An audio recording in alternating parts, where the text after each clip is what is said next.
નમસ્કાર વિદ્યાર્થી મિત્રો, આજના વિડિયો લેક્ચરની અંદર આપણે જે યામ ભૂમિતિની અંદર આગળની વાત કરવાના છીએ. એટલે કે આજનો આપણો ટોપિક છે મધ્ય બિંદુ.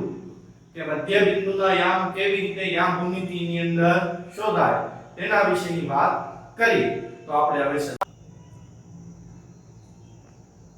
આજનો આપણો ટોપિક છે મધ્ય બિંદુના યામ. તો મધ્ય બિંદુના યામ વિશેની આપણે આજે વાત કરવાના છીએ કે મધ્ય બિંદુના યામ કેવી રીતે શોધાય એના સૂત્ર વિશેની વાત કરીએ પહેલા. તો પહેલા એનું સૂત્ર જોઈએ.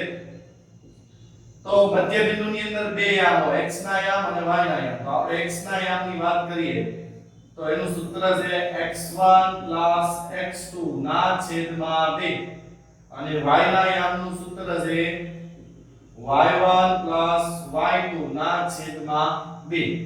આ જે છે મધ્ય બિંદુના યામના સૂત્ર છે.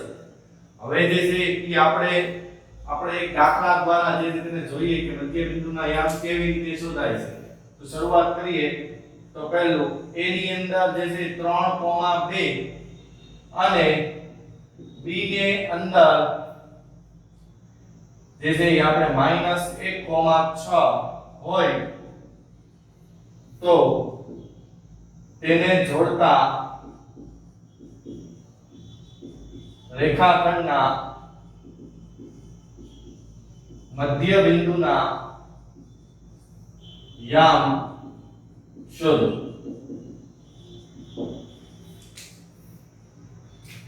તો આપણે અહીંયા જે છે પેલા એક રેખાખંડ દોરશું. હવે આ રેખાખંડ દોર્યા પછી એનું મધ્ય બિંદુ એટલે કે m નામ આપશું. મધ્ય બિંદુના યામ એનું નામ આપણે m આપીએ. હવે a ના યામ જે છે 3 અને 2, b ના યામ જે છે -1 અને 6. મધ્ય બિંદુની અંદર x અને y હોય. મધ્ય બિંદુની અંદર x અને y હોય તો ઈ મધ્ય બિંદુના યામ આપણે જે છે ઈ શોધવાના છે. તો આપણે જે શરૂઆત કરીએ તો પહેલા x ના યામ તો x1 x2 ના છેદમાં 2. એવી જ રીતે y ના યામનું સૂત્ર y1 y2 ના છેદમાં 2. હવે જો આપણે જે છે આને x1 કહીએ છીએ, આને y1 કહીએ છીએ, આને આપણે x2 કહીએ છીએ, આને y2 કહીએ છીએ. તો હવે આપણે x1 જે છે આપણી માટે 3, x2 જે છે આપણી માટે -1 એના છેદમાં 2. હવે 3 માંથી 1 જાય એટલે કે -1 એટલે 3 માંથી 1 જાય એટલે 2 ના છેદમાં 2 એટલે 1 જવાબ આવે.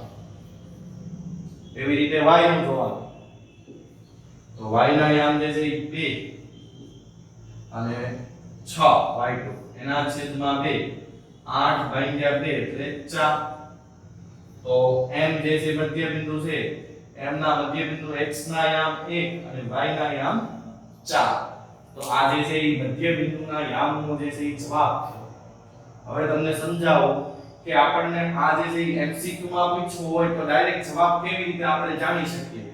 તો તમારે જે છે x1 ને x2 નો સરવાળો કરવાનો. 3 -1 એટલે 3 માંથી 1 જાય એટલે 2 એને ભાગ્યા 2 કરવાના. 2 ભાગ્યા 2 એટલે 1 મળી ગયું. 2 + 6 8 8 ભાગ્યા 2 એટલે 4. તો તમારો જવાબ થઈ ગયો. તો આવી રીતે જે છે આપણને MCQ ની અંદર પૂછાય તો આપણે જવાબ લખી શકીએ. હવે જો આ દાખલાને બીજી કેવી રીતે પૂછે.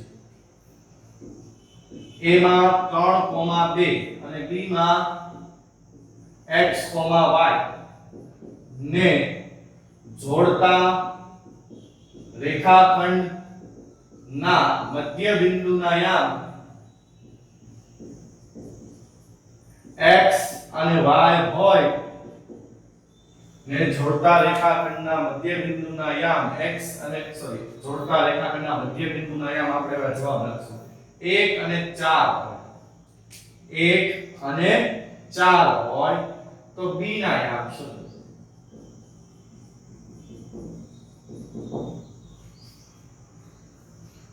તો આપણે ગોતીએ. તો આ જે છે a, આ b અને આ m મધ્ય બિંદુ. હવે આ 3 અને 2 છે. આ x અને y છે. આ x અને y અને m જે છે 1 અને 4 હવે આપણે આનો જવાબ શોધવાનો છે કે મધ્ય બિંદુના યામ આપેલા હોય ત્યારે બીજા બિંદુના યામ કેટલા થશે તેનો જવાબ આપણે ગોતવાનો છે તો શરૂઆત કરીએ તો x ના યામનું સૂત્ર x1 x2 ના છેદમાં 2 તો x ના યામ જે છે એનો જવાબ આપેલો છે 1 આને x1 કહીએ અને y1 કહીએ અને x2 કહીએ અને y2 કહીએ તો x1 જે છે એ 3 x2 જે છે એ x એના છેદમાં 2 હવે 2 એકા 2 પ્લસ 3 આ બાજુ આવે તો માઈનસ એટલે x બરાબર -1 એટલે x બરાબર -1 જો હતા -1 આવી ગયા હવે એવી રીતે y નું ગોતી લઈએ આપણે તો y ના યામ y1 y2 ના છેદમાં 2 તો y ના યામ જે છે એ 4 છે y1 જે છે એ આપણી પાસે છે 2 y2 જે છે y ના છેદમાં 2 4 2 8 પ્લસ 2 આ બાજુ આવે તો માઈનસ એટલે y ના યામ થઈ જાય 6 y ના યામનો જવાબ થઈ જાય 6 તો આવી રીતે જે છે એ આપણે x ના યામ અને y ના યામ જે છે એ આપણે મેળવી શકીએ જ્યારે આપણને મધ્ય બિંદુ આપેલા હોય હવે આને આ દાખલાને બીજી કેવી રીતે પૂછે ઈ તમને હું રકમ શીખવાડું કે કેવી રીતે પૂછે તો તમને એમ આપે કે a ના યામ જે છે એ 1 3 2 b ના યામ જે છે એ xy m ના યામ જે છે એ 1 4 હોય અને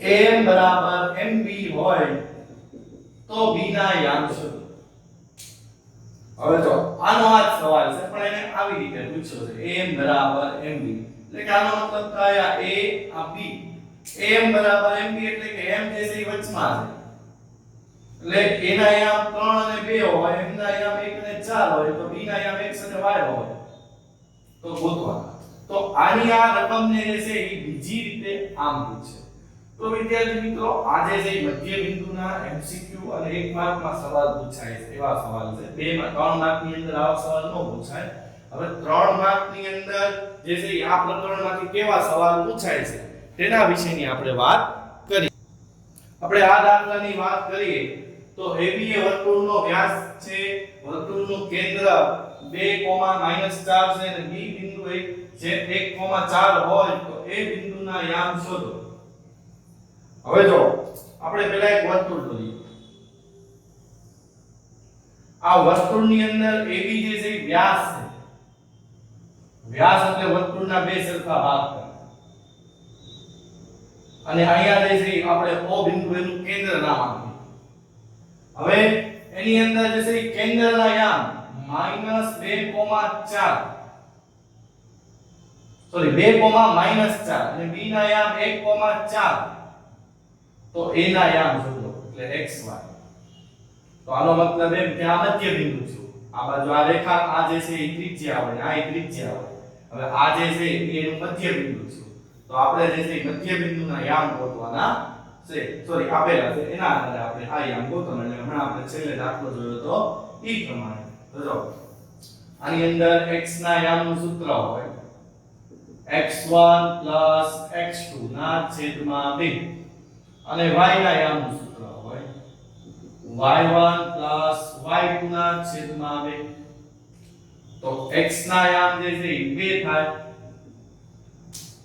x ના યામનો જવાબ જે છે એ 2 થાય x1 આ y1 x2 y2 x1 જે છે એ x x2 જે છે એ 1 ના છેદમાં 2 2 2 ને 4 પ્લસ 1 આ બાજુ આવે એટલે માઈનસ x બરાબર 3 આપણે x નો જવાબ પડી ગયો હવે y ના યામ તો y ના યામનો આપણને જવાબ આપ્યો છે -4 y1 y2 ના છેદમાં 2 4 2 8 પણ કેવા માઈનસ અને y1 તો y1 જે છે એ આપણી પાસે y y2 જે છે એ આપણી પાસે y2 ની કિંમત આપણે અહીંયા મૂકી દઈએ 4 અને y2 આપણી પાસે 4 છે -8 પ્લસ જે છે 4 આ બાજુ જાય એટલે માઈનસ, તો જે છે y બરાબર થઈ જાય -12, y ની કિંમત થઈ જાય -12. જો આયા જે છે -4 હતા, -4 ગુણ્યા 2 કરો એટલે -8 થાય. હવે y2 જે છે એ 4 છે પ્લસ 4 આ બાજુ આવે તો એ માઈનસ થઈ જાય એટલે -8 -4 એટલે y બરાબર -2 એટલે એ બિંદુના યામ જે છે એ 3 અને -12. હવે જો આમ લખું 3 અને -12. હવે મેં તમને સ્ટાર્ટિંગમાં એક શોર્ટકટ શીખવાડી દીધી મધ્ય બિંદુના યામ બનાવવાની.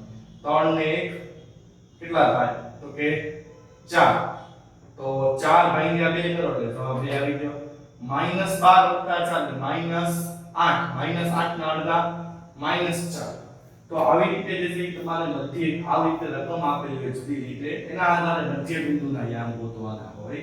હવે જો સમજો કે કદાચ તમને a ના યામ આપેલા હોય b ના યામ છે, o ના પૂછી શકે 1 માર્કની અંદર, તો આવી રીતે આ દાખલો કદાચ તમને જે છે 3 માર્કની અંદર રકમ દ્વારા પૂછી શકે. હવે આપણે એની પછીના દાખલા તરફ જઈએ. એની પછીનો દાખલો છે જો 1, 2, 4, x, 6 અને 3, 5 એ સમાંતર બાજુ ચતુષ્કોણના ક્રમિક શિરોબિંદુઓ હોય તો x અને y ની કિંમત શોધો. હવે આ દાખલાની અંદર મધ્ય બિંદુનો ઉપયોગ કેવી રીતે થાય છે તે આપણે શીખીએ. તો જો પહેલા એક સમાંતર બાજુ ચતુષ્કોણ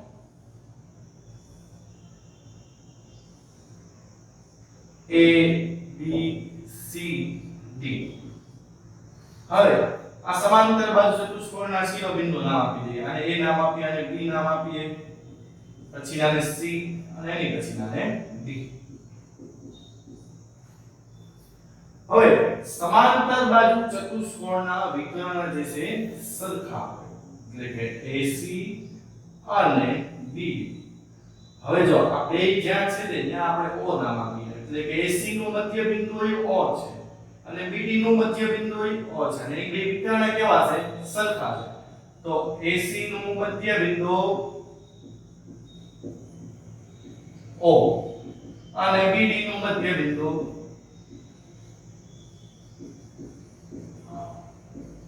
O.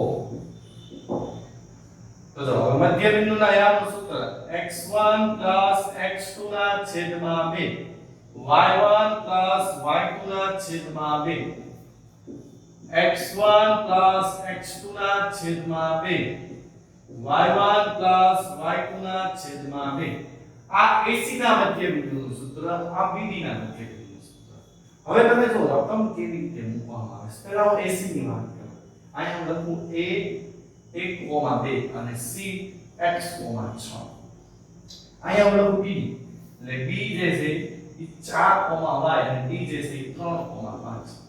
હવે આપણે આમાં જે છે એ આપણી માટે આ x1 y આ x2 y.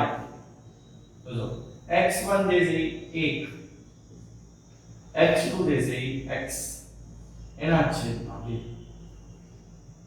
y1 જે છે એ 2, y2 જે છે 6 એના છેદમાં 2. હવે આપણે આમાં જોઈએ આ x1 આ y1 આ x2 આ y. તો x1 જે છે એ 4, y1 જે છે એ આપણી પાસે જે છે y1 સોરી x2 જે છે એ 3 એના છેદમાં 2, y1 y અને y2 5 એના છેદમાં 2. હવે જો વિદ્યાર્થી મિત્રો અહીંયા હું લખું 1 x ના છેદમાં 2 અને અહીંયા 8 ના છેદમાં 2. તમારા છેદ ઉડાડવા તો ઉડાડી શકો પણ એ આપણને કામ ઉપયોગી નથી અત્યારે. 7 ના છેદમાં 2 y 5 ના છેદમાં 2. હવે x ના સહગુણકની સામે તમારે x લખવાનો છે અને y ની સામે y લખવાનો છે. એટલે કે 1 x ના છેદમાં 2 ની સામે x એટલે કે 7 ના છેદમાં 2 અને 8 ના છેદમાં 2 બરાબર y 5 ના છેદમાં 2. આની જગ્યાએ આની બરાબર આ લખી નાખવાનું છે, આની બરાબર આ લખી નાખવાનું છે. હવે જો આ બે ઉડી જશે, પ્લસ એક ઓલી બાજુ જાય તો માઈનસ, એટલે 7 - 1 એટલે 6 એટલે x ની કિંમત મળી ગઈ 6. અહીંથી જવાબ બે ઉડી જશે. હવે +5 આ બાજુ આવે તો માઈનસ 8 - 5 એટલે 3. એટલે y ની કિંમત મળી ગઈ. તો આવી રીતે જ્યારે ચતુષ્કોણના યામ આપ્યા હોય ત્યારે જે છે ઈ આપણે x અને y ની કિંમત શોધવાની છે 3 માર્કની અંદર. તો આવી રીતે જે છે તમારે દાખલો ગણાય. આ બેના મધ્ય બિંદુ લેવાના હોય. મધ્ય બિંદુ સરખા આ બેના વિકર્ણ સરખા હોય અને મધ્ય બિંદુ બેનો સરખો છે. ઓ હવે આ બાજુ AC નું લેવાનું, આ બાજુ BD નું લેવાનું. હવે AC નું લ્યો પછી x ની સામે x મૂકવાનું અને y ની સામે y મૂકી દેવાનું. તો આવી રીતે તમને 3 માર્કની અંદર દાખલો પૂછી શકે. તો હવે જે છે ઈ આપણે મધ્ય બિંદુ પછી મધ્ય કેન્દ્ર તરફ જઈએ. મધ્ય કેન્દ્રના યામ આપણે વાત કરીએ મધ્ય કેન્દ્રના યામ વિશેની. તો મધ્ય કેન્દ્ર જે છે એ વિદ્યાર્થી મિત્રો ત્રિકોણની વાત કરે છે. તો કે આ એક મધ્યકા છે A E પછી B D અને C F. એનો મતલબ જોડતા રેખાખંડને જે બિંદુ હોય આ મધ્ય બિંદુ કહેવાય. હવે એના યામ આપણને ક્યારેક પૂછે છે તો મધ્ય કેન્દ્રને આપણે G તરીકે ઓળખીએ છીએ. હવે G ના યામ x ના યામનું સૂત્ર છે x1 x2 x3 ના છેદમાં 3 અને y1 y2 y3 ના છેદમાં 3. તો આવી રીતે જે વિદ્યાર્થી મિત્રો આ એનું સૂત્ર છે. હવે તમને રકમ કેવી રીતે પૂછાય તો કે એક a ની અંદર 1,3 b ની અંદર જે છે 3,2 અને c ની અંદર 2,4 ના મધ્ય કેન્દ્રના યામ શોધો.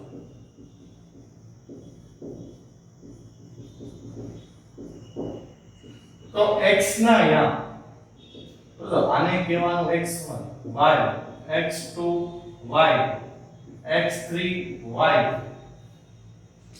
તો x ના યામ એટલે x1 x2 x3 ના છેદમાં 3.